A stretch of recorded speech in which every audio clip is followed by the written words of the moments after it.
what I wanted to talk about is that your method, Free to Heal, we were talking about how to treat and get rid of different illnesses or symptoms or diagnoses, and how to feel better in general. But how does your method work with manifesting your dreams, or getting in a better state physically, or getting in a better state financially, or getting a better partner for myself, or getting whatever it is your dream? Yeah. Oh, I have great examples of this. For example, myself, since child, I've been suffering every summer because all Finnish families, at least it looks like, have a summer house, summer cottage. And we didn't. I also didn't. Oh, really? Oh, I can feel it. I can feel your pain. But I didn't miss it. Yeah, but I did. I identified as this nature child, and I know that I would have loved like being in nature.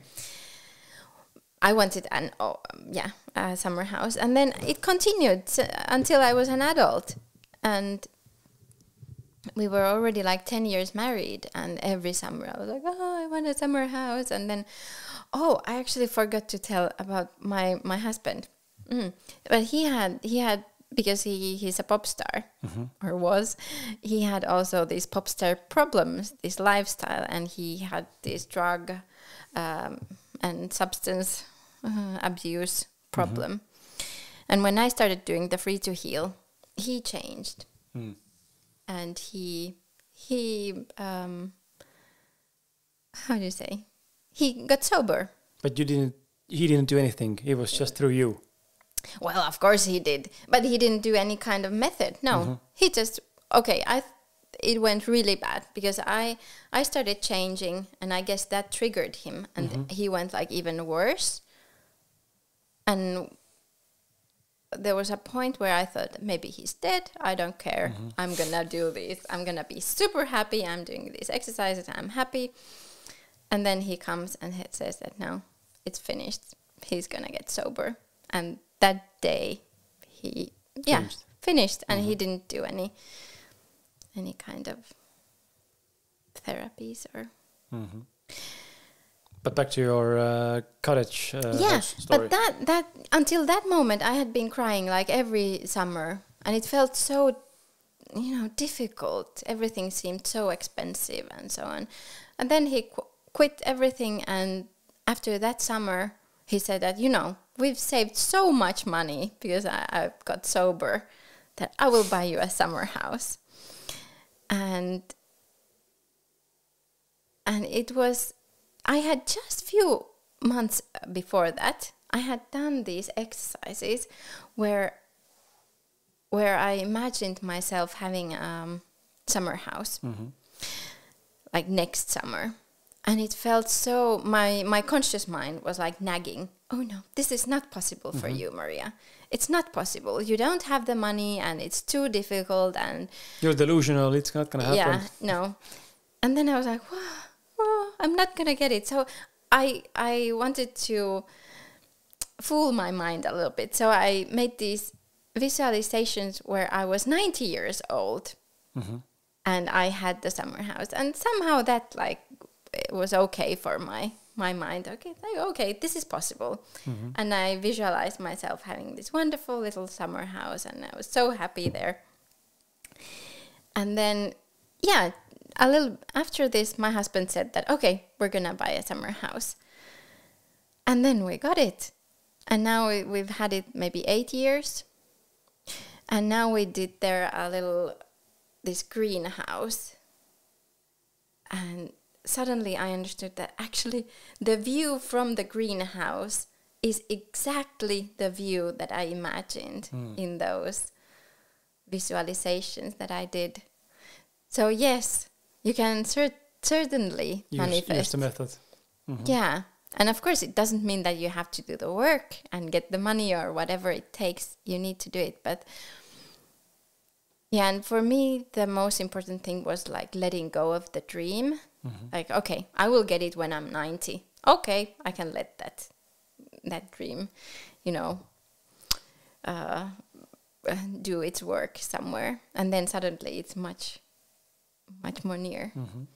And then also, I think what I've also experienced with the experiences I've had with manifesting or materializing my dreams, most of the times they don't tend to happen exactly the way you imagined. Like sometimes you might think that this is the only one way how I can achieve this. Yeah. And then when you let go, you will see that, oh, there's actually another 2, 3, 4 doors that opened up and giving me the same experience. Yeah, yeah. Because I think that if we attach and clinch onto the outcome of how we perceive this will be happening, we are resisting again the flow that could be leading us towards actually what we want. Yeah.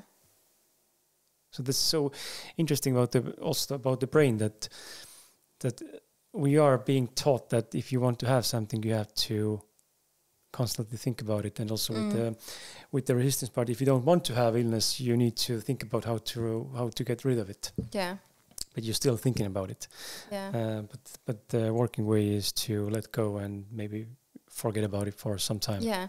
Have you heard about the way the screenwriter of MacGyver did the...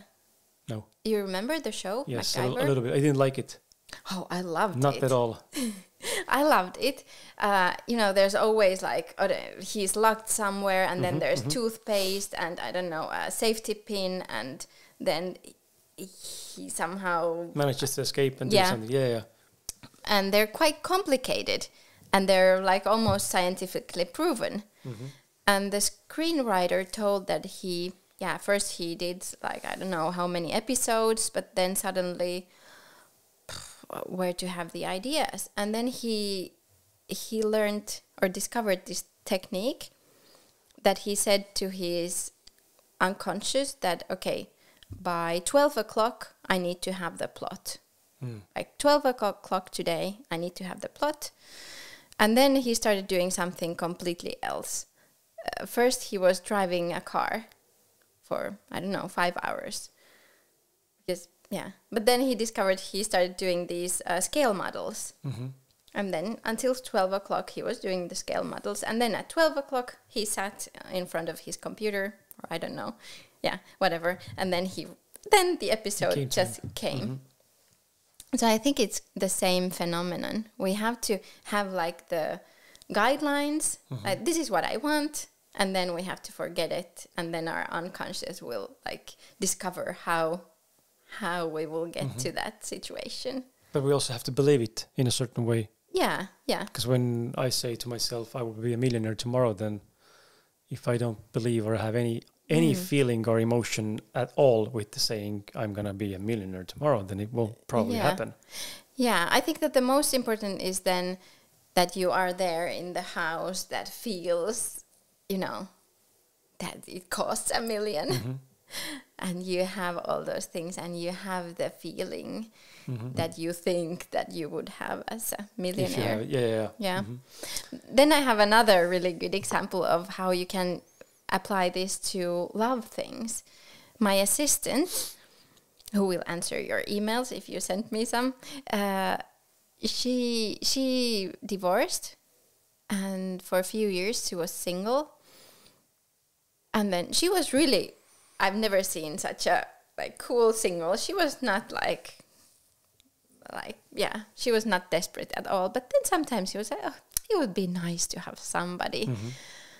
And then she also has certain kind of, expectations. Yeah, and really, good expectations. She couldn't be just someone.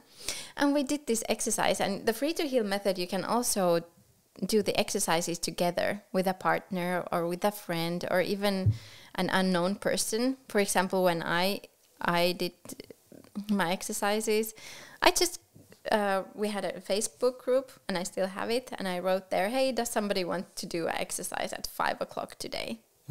And then we could phone and do the exercise together. So we did this exercise, this visualization. And I was first telling the vision. I told that, I'm with my family, we're driving a car, and we're going to the summer house, but now on the way we will pop into P is called my assistant. Will pop to P's and he's her partner. And I saw how we parked the car, and I saw how we go the steps to the front door, and they open the door, and I see her with the partner, and they're like, "Oh, welcome to our home." And then we do a dinner, and then she takes on from that, and then she tells it, "Okay, Maria has come here with her family, and we're having this wonderful dinner here," and blah blah. And then it was really nice for both of us. So if you do the exercise with somebody, it's really important that you get something, like both get something of the vision or the visualization. So it's like a collective creation. Yeah. And then maybe 1 month after this, I was in my garden, and suddenly I got like this, okay, she and my summer cottage neighbor, they would be a perfect match. And then I wrote them both a text message, "Hey, do you want to go on a date?" And, "Yeah, why not?" And then since the first sight, they've been together. And now they're getting married, and they live together just next to my summer cottage. And it's so crazy. It is. Like, I had no idea at that moment that they would even match. I didn't even think about the, like, I was just thinking that we're going to the summer cottage and we somehow pop by them, because for me that would be convenient.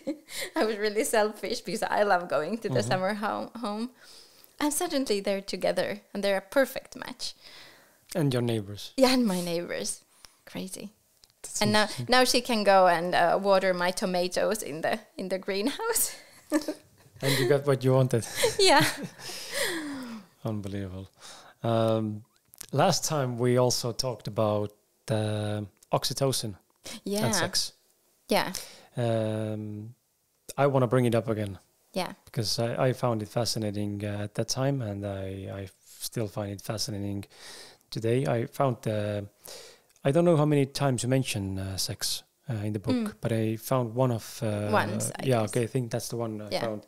And that was very interesting to read, to see how that actually can have a very positive effect on rewiring. Yeah. Yeah. Like, our brain changes all the time, but then in those moments in life where we produce lots of oxytocin, for example, women when they're pregnant or they have a baby, in the birth, we get lots of oxytocin. And it's because... It's a love hormone. Yeah, well, people tell it's a love hormone, but actually, I think it's like renewal hormone, because what it does, it helps us to change to a new version of us. Because every time we have a baby, we have to become a new version of us. A new version. Like, of course, if you get your first baby, you have to become from almost a child to being a parent, which is a huge difference. So nature helps us by creating oxytocin when we do the baby or when we produce it and when we birth it. And that helps us. Oxytocin, actually, it helps us to build new connections. So it somehow, it makes it easier to do new connections. And of course, sex is a great way to produce oxytocin.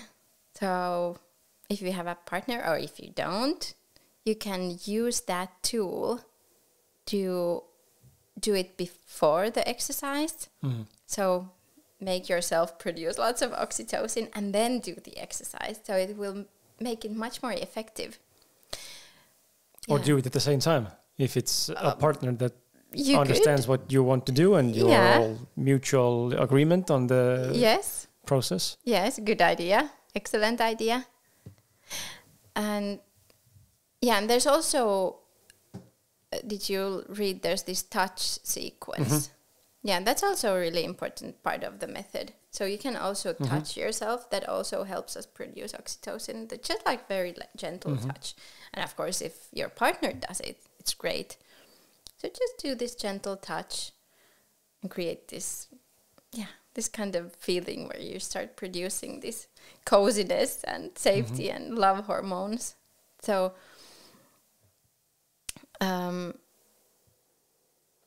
you can create a really big change using that. I think that sexuality or sex or intimacy and of course oxytocin as a hormone itself, I think it's very underviewed or undervalued concepts.